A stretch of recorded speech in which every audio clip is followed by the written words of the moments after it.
இருக்கிறீங்க. மேஷ ராசியில ஜாதகர் பிறந்திருக்கிறீங்க.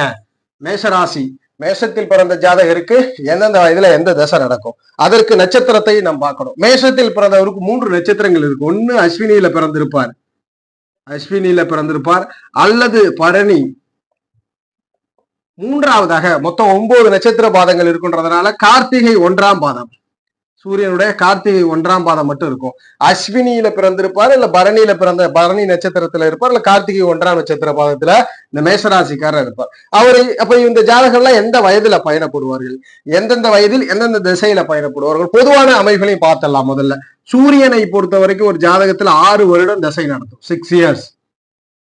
சந்திரனை பொறுத்த வரைக்கும் 10 இயர்ஸ்.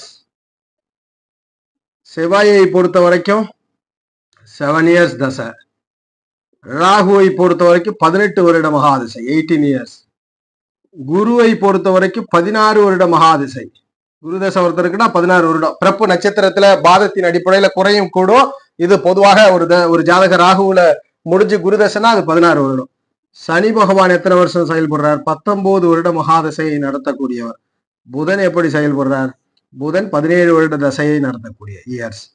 கேது கிட்டத்தட்ட 7 வருட மகாதசையை நடத்தக்கூடியவர். சுக்கிரனை பொறுத்த வரைக்கும் இருக்கிறதுலே அதிக மகாதசை, 20 வருடம் மகாதசையை நடத்தக்கூடிய கிரகம். இது ஒரு ஆர்டர்.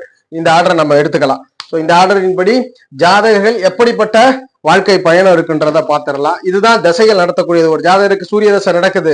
முதல் தசை பிறந்த பிறப்பி நட்சத்திர பாதத்தை அடிப்படையில மறுபடியும் எப்போ வந்தாலும் சூரியன்னா 6 வருஷம், சந்திரன்னா 10 வருஷம் தசை நடத்தும், செவ்வாய்னா 7 வருஷம் நடத்தும், ராகுனா 18 வருஷம், குருன்னா 16 வருடம், சனின்னா 19 வருடம், புதன்னா 17 வருடம், கேது தசை ஷார்ட் ஆச்சுன்னா 7 வருடங்கள், சுக்கிரன்னா 20 வருடம். இதன் அடிப்படையில இப்ப மேஷராசியில ஜனனித்த ஜாதகம் அஸ்வினி நட்சத்திரத்துல பிறந்திருக்கிறீங்கன்னா, அஸ்வினி என்பது கேதுவனுடைய நட்சத்திரம்.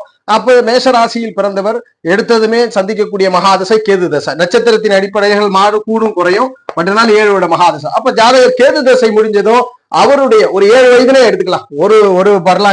ஒரு பர்லாங்ல நட்சத்திர புள்ளி விழுந்ததாக எடுத்துக்கலாம். ஒரு 6 வருட கேது மகாதசைனா இளமை பருவத்தை, அதாவது குழந்தை பருவத்தை முழுவதுமாக சுக்கிர தசையில ஜாதகர் கடத்துவார். 20 வருடம் அவருடைய யங் ஏஜ்ல, அதாவது எங்கேஜ்னா குழந்தை பருவத்திலிருந்து ஒரு வாலிபம், அதாவது டீனேஜ் பருவம் வரைக்கும் சுக்கிர தசையில தான் ஜாதகம் பயணப்படுவார். அப்ப 26 வயதிற்கு பிறகு சூரிய தசையிலே பயணப்படுவார். இந்த சூரிய தசை 26க்கு பிறகு நடக்கும்.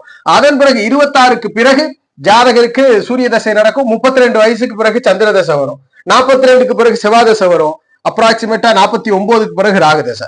அப்ப அஸ்வினி நட்சத்திரம் மேஷராசியில பிறந்தவர் 50 வயதிற்கு பிறகுதான் இந்த ராகுவை அனுபவிப்பார். அந்த